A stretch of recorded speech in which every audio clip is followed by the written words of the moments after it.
အစကတော့ကျမသူ့မျက်နှာကိုအသားလေးကိုင်မိုံနေပါဒါပေမဲ့ရုတ်တရက်ဆိုသလိုသူကအစိတ်ရှိတဲ့အရာတစ်ခုခုကိုထိမိထားတယ်လို့မျိုးသူ့မျက်နှာကိုသူအယိုးမူကုတ်ချစ်ပါတော့တယ်ကျမလည်းကြောက်ကြောက်လက်တားဖို့အသက်သူ့လက်တွေကိုအတင်းဖမ်းချုပ်ထားလိုက်ရတယ်10 မိနစ်လောက်ငြိမ်သွားပြီးမှရားရတာတွေပြန်ဖြစ်လာပြန်ရောသူအိပ်ပျော်သွားတဲ့အထိကျမသူ့လက်တွေကိုတင်းနေအောင်ဖိထားပေးခဲ့ရပြီးသူအိပ်ပျော်သွားတော့မှပဲမီးပိတ်ပြီးအနားယူနိုင်ပါတော့တယ်ဒါပေမဲ့နောက်တနေ့မနက်မှာတော့ကျမမြင်လိုက်ရတဲ့မြင်ကွင်းကြောင့်တကူလုံးတောင့်တင်းသွားခဲ့ရတယ်သူ့လက်တွေမှာသွေးတွေပေးချန်နေပြီးမျက်နှာတကူလုံးလည်းဆိုးဆိုးရွားရွားကိုစုပ်ပြန်နေတာပဲသူရုတ်တရက်နိုးလာတဲ့အချိန်မှာတော့ဘာတစ်ခုမှမမှန်မိတော့ဘူးကျမလည်းအလော်တကြီးတန်ရာတွေကိုဆေးထည့်ပေးလိုက်ပြီးသူကတော့အလုပ်ရှိတာကြောင့်အလင်းစလိုထွက်သွားခဲ့ပါတယ်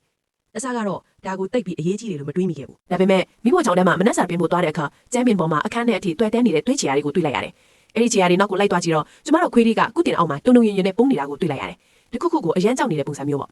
အဲ့ဒီညမှာတော့ဒါမျိုးထက်မထစ်အောင်သူ့လက်မှာကွမ်းလက်အိတ်တွေဆွတ်ပေးထားလိုက်တယ်ဒါဆိုအဆင်ပြေသွားမယ်လို့ထင်ခဲ့တာပေါ့ဒါပေမဲ့တန်းကောင်ရတဲ့ချိန်မှာတော့သူကယူတရင်းတရုပ်လိုလှုပ်ရှားပြီးအိတ်ခမ်းဘက်ကိုထွက်သွားတယ်ကျမလည်းနောက်ကနေလိုက်သွားခဲ့တာပေါ့သူကရေခဲတတာရှေ့မှာရက်နေသည်အသားစိမ့်တွေဥစိမ့်တွေကိုပါစက်ထဲအတင်းထိုးထည့်နေတာငါအစိမ့်တကောင်လုံးကိုတောင်မျိုးချပစ်တာကိုမြင်လိုက်ရတော့ကျမလည်းအတင်းတာပေမဲ့မရခဲ့ဘူးယွန်စရာကောင်းလို့ဘိုက်ထဲကနေထိုးတက်လာတဲ့အချိန်မှာလဲသူကကျမနောက်မှာရုတ်တရက်ရောက်လာပြီးဘုံပိုက်ကောင်းကနေရေတွေကိုတကက်ကက်နဲ့တောက်နေပြန်တယ်